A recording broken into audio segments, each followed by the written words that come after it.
No? So ito yung bagsak harvest sa ating bumagsak na ampalaya. Thank you Lord, at least meron pa rin 17th harvest. So ginawa natin guys, di tayo nag-harvest, di natin ginalaw last Tuesday kasi yun nga stress, no? Tapos update sa area kahapon may ambon, tapos nung isang araw malakas yung ulan, tapos ngayon mainit. So maganda yung tempo sa area. So dito hindi natin napatayo lahat, dami pang nakahiga, no? So real talk, ganito pala, hindi ka tunay na ampalaya farmer pag hindi ka nabagsakan ng ampalaya. Ay nako, ganun pala yun, no? So di na natin binaangon doon, di na kaya, kahiga pa rin, no? So gagawin natin the same pa rin yung mga natira,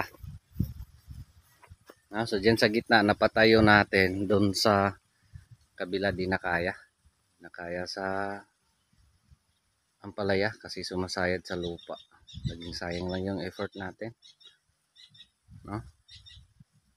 So ayan,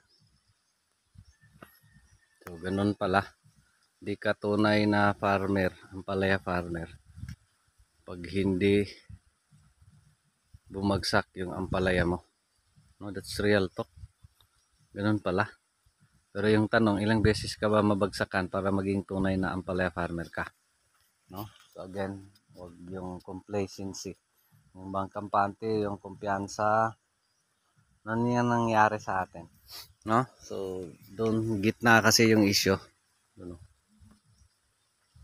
mga gilid niyan ay nakatayo pa lahat, corner. So yun sa gitna na kasi nangyari, bali-bali yung poste sa gitna, yung sa ampalaya mismo, doon sa beds mismo, no? Yung mga poste yung nakita sa gitna, mga kawayan yan sa gitna, pero di kinaya, no? Kaya putol-putol yung mga kable, no? So isa dyan is yung poste, lumang poste, yan yung dahilan, no? So another learning, no? So ilang beses ba bumagsak para yung ampalaya mo para maging tunay na ampalaya farmer ka? Ay nako, no? So again, second time nating nabagsakan or bumagsak yung ampalaya.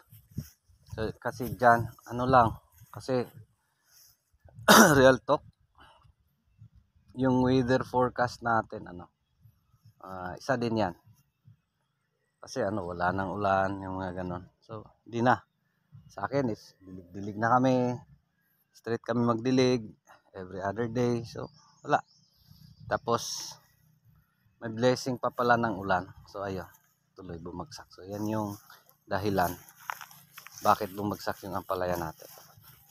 Now when it comes to banting, okay naman, iba talaga kasi yung nakita ko na yung mga pusti sa gitna na doon sa naka-inline sa mulch na bali-bali na, wala na, hinayaan ko na. Besides, mainit naman, di ba? Yung ganon.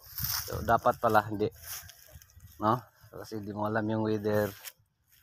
Maski Pag-asa, di nila alam. Sila ngayong nag-aaral ng weather. Di nila kuha.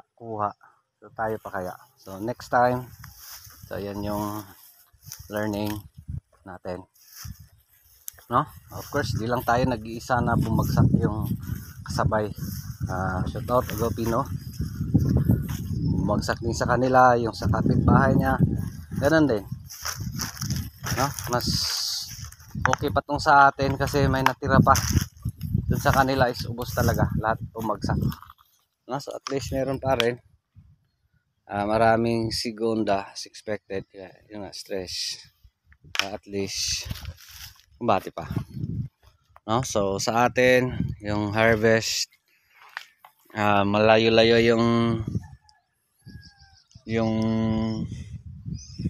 gap, kasi hinayaan muna natin yung tanim. Hindi natin ginalaw, no? Kahapon nag granules tayo, box, lahat gilid-gilid. Hindi tayo nag drench. Mas okay kasi yung granules kasi dahan-dahan lang, kasi pag drench kasi maraming nabunot na puno na stress yung ugat, daming ganon. So wala, pero again, it's life dito sa farming. Sa atin lang is patuloy, no? So yun lang guys, kasi mag harvest pa kami ng sitaw, no? Matagal kasi mag harvest dito sa bumagsak guys, kasi nakayuko ka, so mahirap, no? Pero again, at least meron pa konti-konti man. Ano to guys, 300 plus kilos, almost 400. Bites na, not bad. Ganda sana yung presyo, pero yun nga, nakasabay sa pagbagsak ng ating tanim, no? Tapos dito yung dito yung sa taas, parang sumabay din, nag-relax. Ay nako, no? So nag-relax, kaya konti lang din yung harvest natin, no? Pero again, yun nga, kahapon nag granules tayo, no? Gilid, side dress, both sides, no? Granules, lang, konti-konti lang. Ayan. No, so yan yung ginawa natin. Konti na lang yung bunga, pero again may progress. Kasi parang dito, parang sumabay din tong dito sa taas, doon sa baba. At least meron pang konti. Tapos yung talbos again dito mahina. Napakita natin is ganito, so doon yung bumagsak doon na area, so meron pang natira dito na nakatayo pa. Ayun nga, 50% yung bumagsak, no? So tapos may na-save tayong konti. So dito mga 75%. So 25% na lang din natin na pinatayo. So yun yung tira. So based on numbers, marami pa to, no? So gagawin natin, di natin give up, no? Pinapakain natin. So bukas magdilig, drench tayo bukas dito sa ating ampalaya. Kaya pa to guys, no? Kasi di pa nasara. Ewan ko kung masara ba to, no? May mga natira pa. Ayun nga lang, di marami. Pero again, may nakikita akong signs na pwede pa natin maparami ulit. Ayun nga, di ba yung marami, no? Kaya pinalinis natin dito sa gilid, tapos na granules kasi daming bulaklak, no? So yan yung signs ko, makikita ko na kaya pa.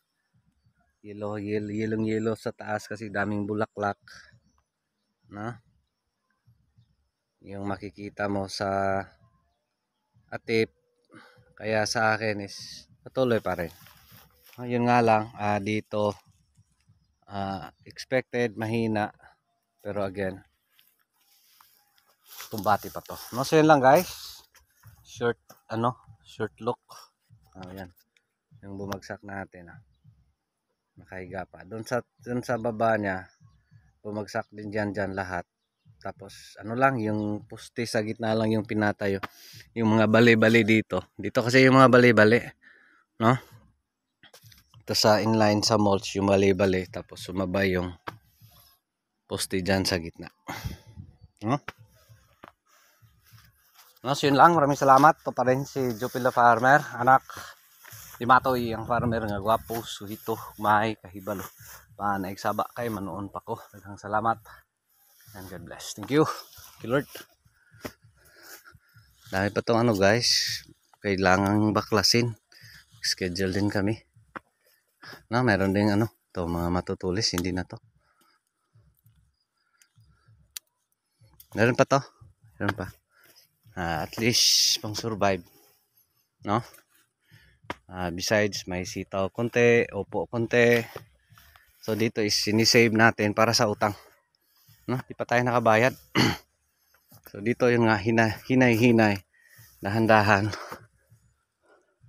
Pero dito kaya pa to mabuhay ng 1 buwan pa o lampas. God bless everyone. Thank you, Lord. Thank you guys.